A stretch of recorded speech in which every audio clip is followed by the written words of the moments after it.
let me say thank you first for the meeting that is taking place today. I thought I'd giving you an update probably on what is going on at the moment. As you did mention, is entering its 5th week now. The whole protest was sparked by one of the Iranian girls, a 22-year-old girl who was said to have not dressed up appropriately, and a couple of strands of her hair was showing. The morality police decided to stop her, and along the way, obviously, there was what they claimed was her previous medical history, but reality was that she was actually killed. She managed to get to they managed to get her to the hospital, but soon after she passed away, and the whole thing sparked a very, very major protest across the whole country. A protest which has got a different approach to what we have seen recently, but along the same way. The situation in Iran has been going on for, or at least the protest against the situation in Iran with the Islamic Republic has been going on for over 4 decades now. And one of the main issues that we have had along the way, and has been throughout this time, in addition to generally from the workers' side and working class movement, has been a protest with regard to the issue of women and the suppression of women as one of the major issues which has been going on, and protests have been taking place about it across the 4 decades or more. Just to give you a little bit of a background, just when the uprising took place in February 1979, on the 1st March, the 8th, the first International Women's Day in Iran, there was a major demonstration, a big march in Iran, and mainly in the capital, where women came out and said, we don't accept to have any form of covering of hijab of any sort, and we don't accept any oppression, and effectively we want to have freedom. This slogan has been going on along the way, but during the past 5 weeks, this sparked a major protest across the whole country.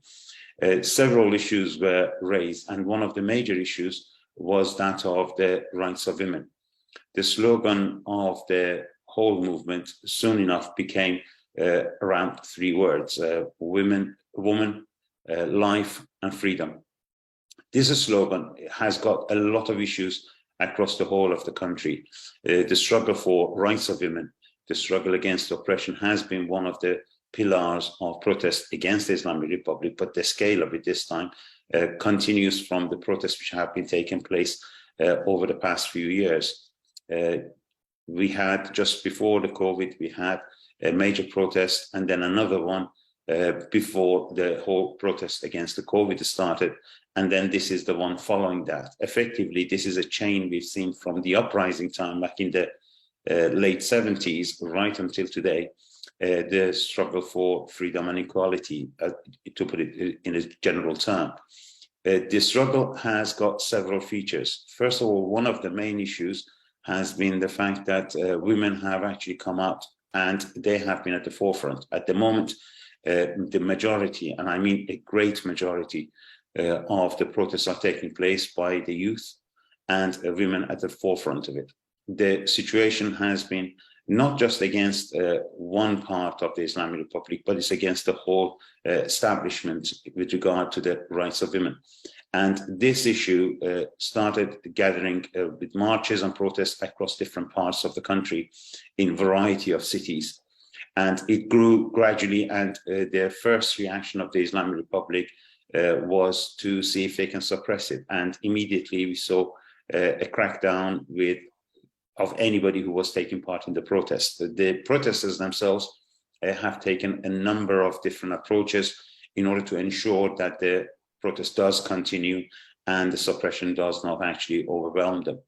This has happened by not forming a major march right in the middle of the cities and larger scale people coming down, which is a little bit of an issue with regard to the combating with the security forces, but it has been happening in different corners. And the idea has been to try to spread the security forces' ability to be able to manage the whole protests.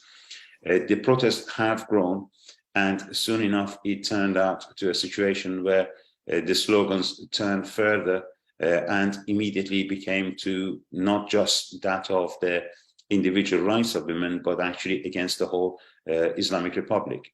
And we saw this with the main slogan, which is actually you hear every day or every time across every part of the society, is down with dictator, we don't want Islamic Republic, equality and freedom. And these are the major slogans that you see every day. And every time that you look at it, the idea is that the Islamic Republic and its rule has been nothing but suppression, and therefore it's not acceptable.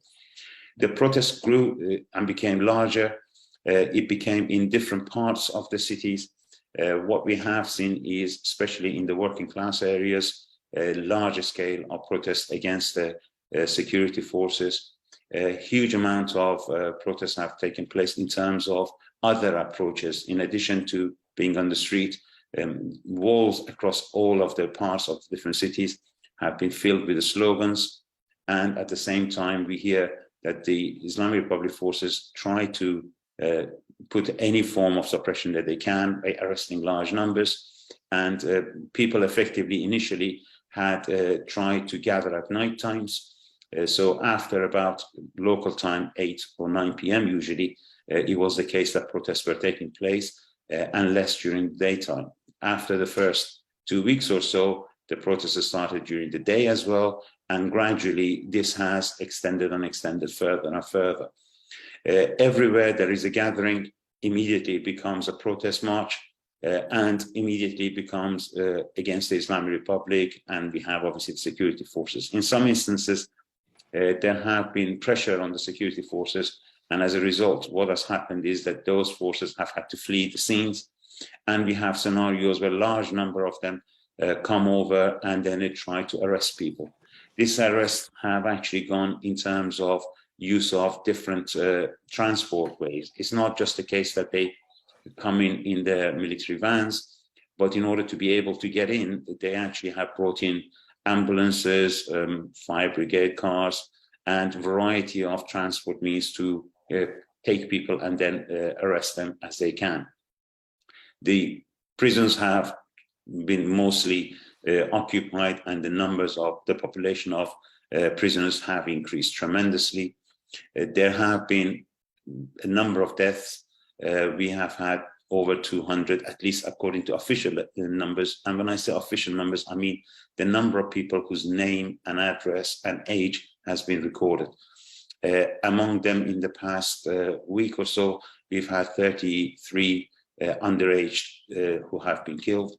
The protests have actually grown 34, if I'm not mistaken, but around 30-something number of youngsters who have been killed. And that has, again, increased the level of protest across the society.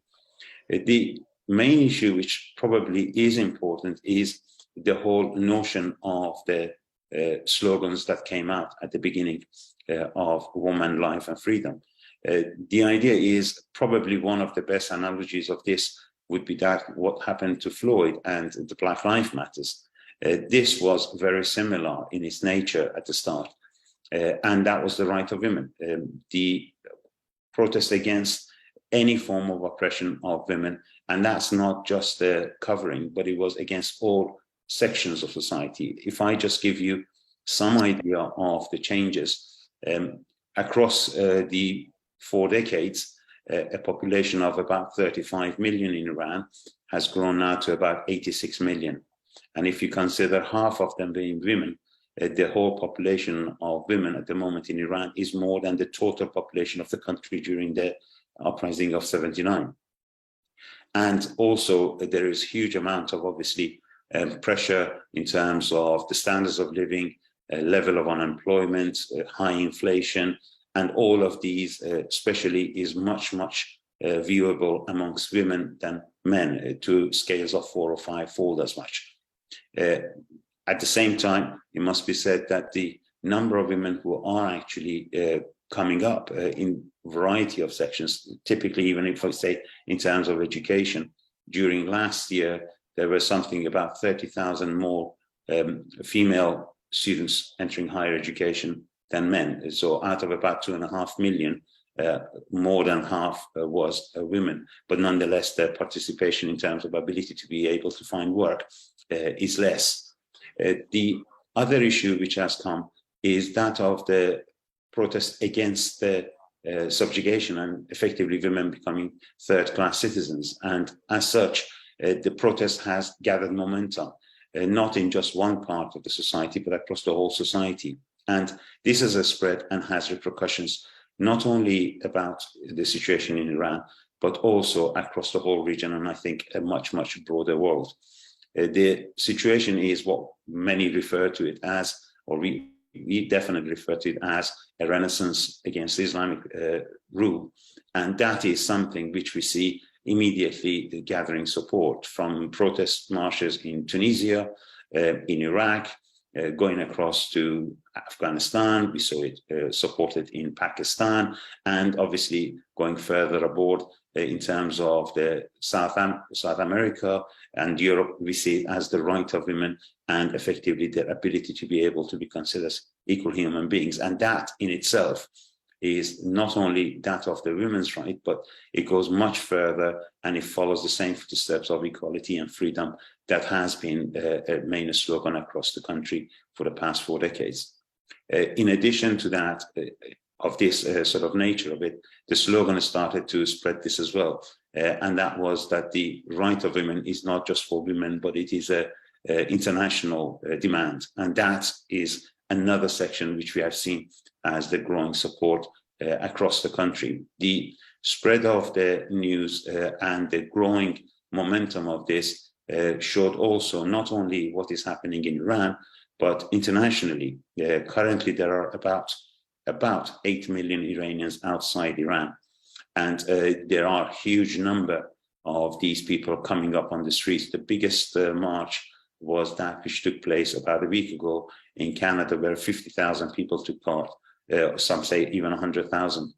And we are seeing that across everywhere in Europe and everywhere else.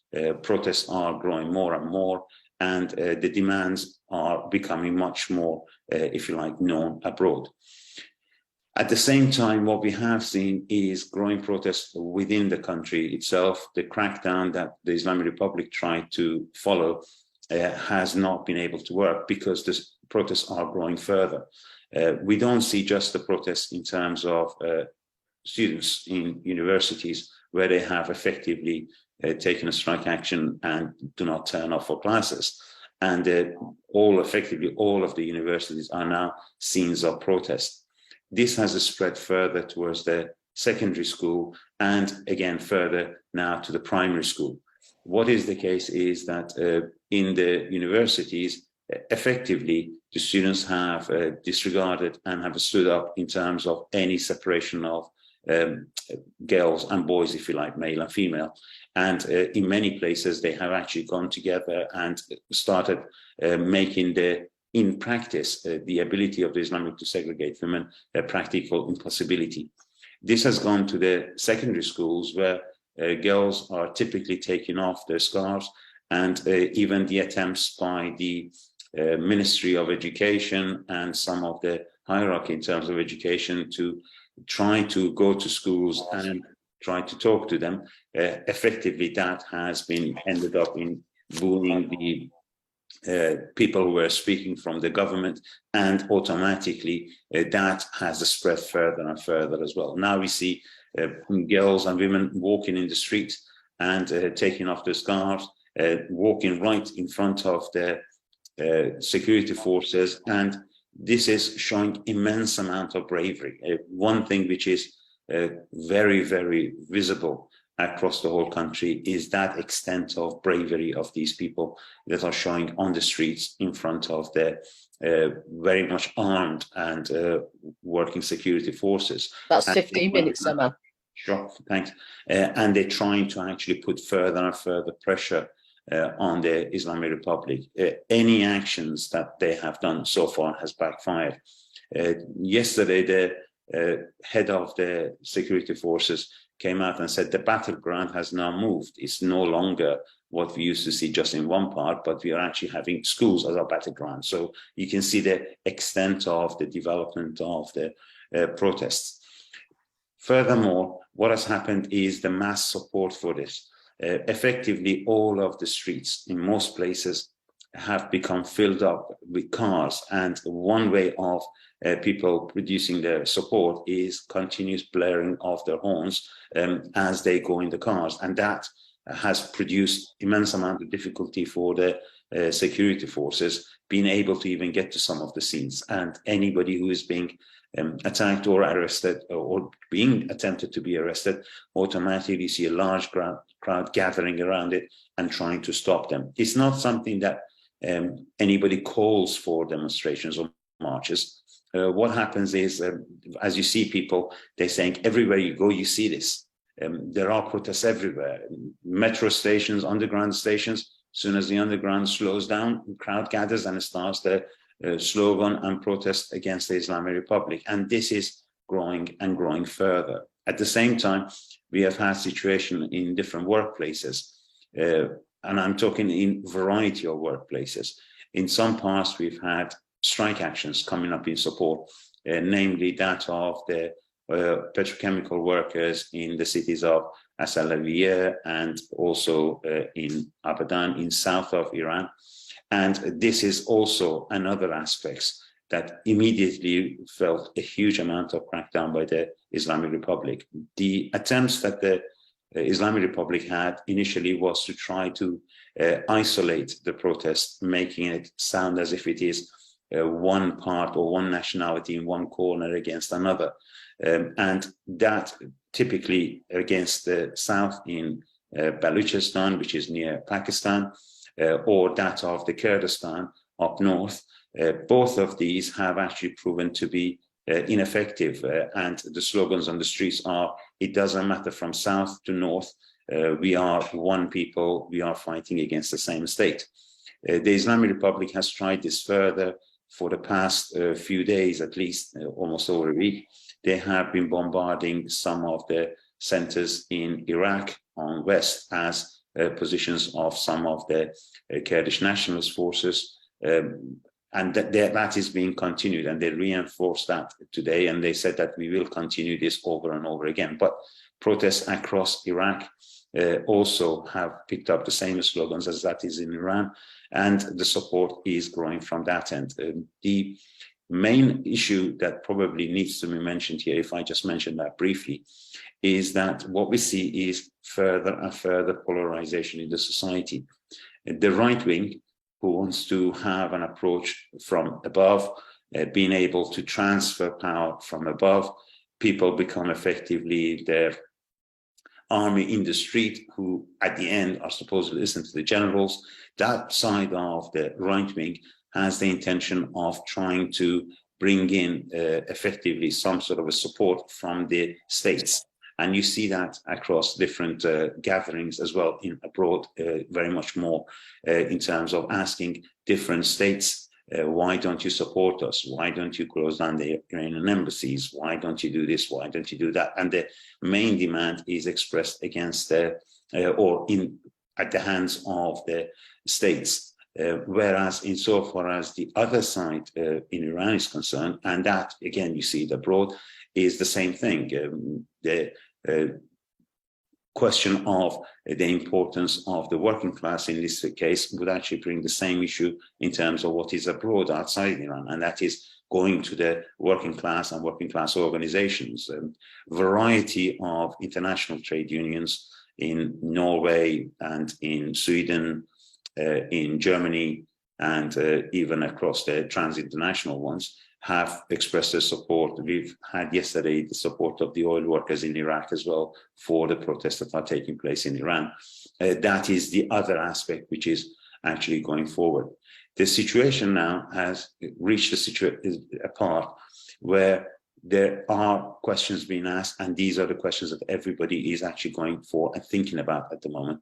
And that is what we are pressing in terms of how do we ensure at every stage we effectively establish any victory in this, and considering this as a battle rather than the complete war, how can we make sure we establish it? And in every part, our position is that of the building of the councils in working places, in places where people live, and also ensuring that we actually safeguard ourselves. These are the parts.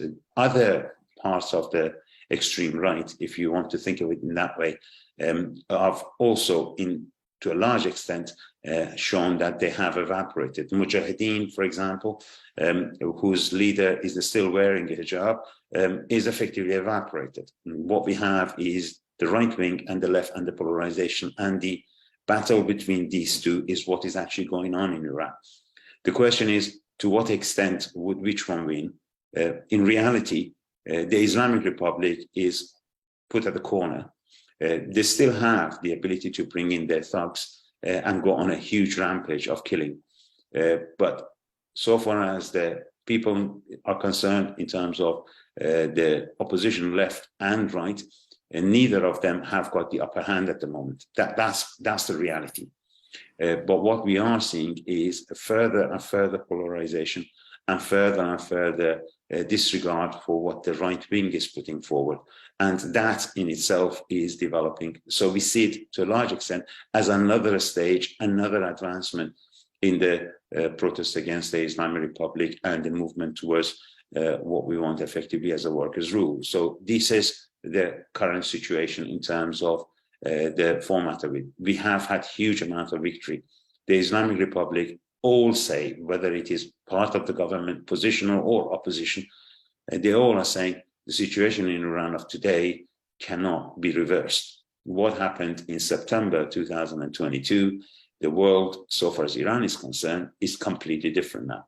That is impossible to continue. There is no way the Islamic Republic can do the same as it done before. Slogans on the street that this is a ruling party, that it is killing kids and killing our youth, that is reverberating everywhere. And this is further and further growing. The last night event of the fire in the notorious Evin prison. Evin prison is the prison that was built during the Shah's time and has continued to be used as a main center, a main prison by the Islamic Republic. There was a fire in it last night. The fire went on for about 2.5 hours. The Islamic Republic main authorities have given contradictory comments as why it happened, how it happened, or what was the situation. And then immediately as soon as that happened, since last night, 8 o'clock Tehran's time, which was in the darkness, soon as the fire broke out and a few explosion sounds came out, people started moving in large numbers towards the prison to see what is happening. Currently, there are a lot of people who have been arrested recently in that place. And then immediately the relationship with outside was that the marches and protests against the centers of Islamic Republic started at about 11 o'clock last night. And that is across Germany, France, UK, everywhere else. People were on the street and protesting against the Islamic Republic in support of what is happening in Iran. The mood is one of condolences and not knowing exactly what has happened, because these are effectively people who are held in the prison and the fire has broken out. The exact reasoning of it has not been completely verified yet. Some say that, or some authorities have said that there was a fighting between the prisoners. Some say there was some fighting between the prisoners and some of the guards.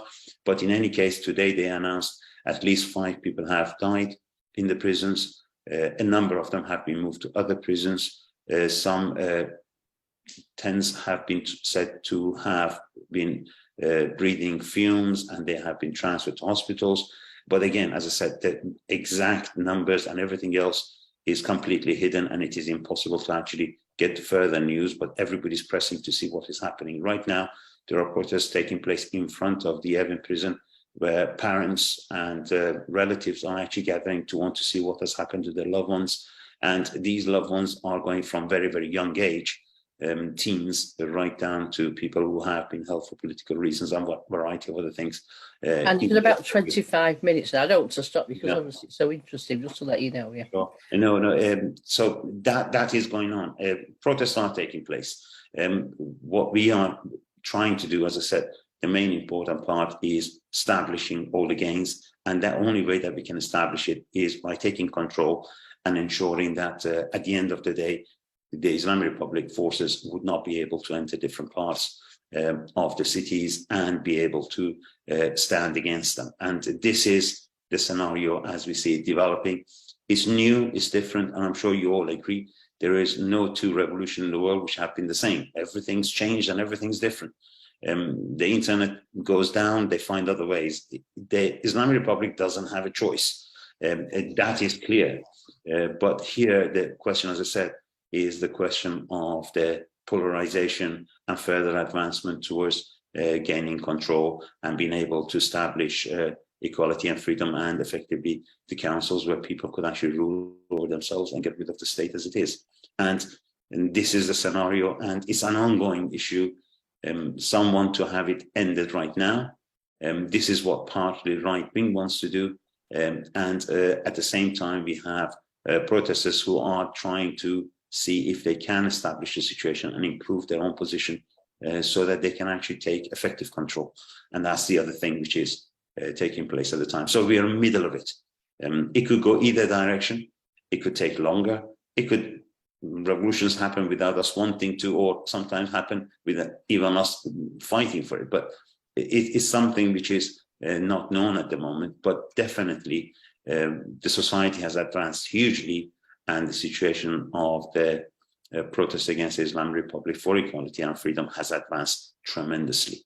And this is where we are. I hope I've given you a sort of brief run through of what's going on. That's absolutely fantastic, Amal. I mean, I think there's quite a lot of things you said now. I certainly have been watching, following to the mainstream media and some of the other channels, and I didn't know quite a few of those things really. So thanks very much for that.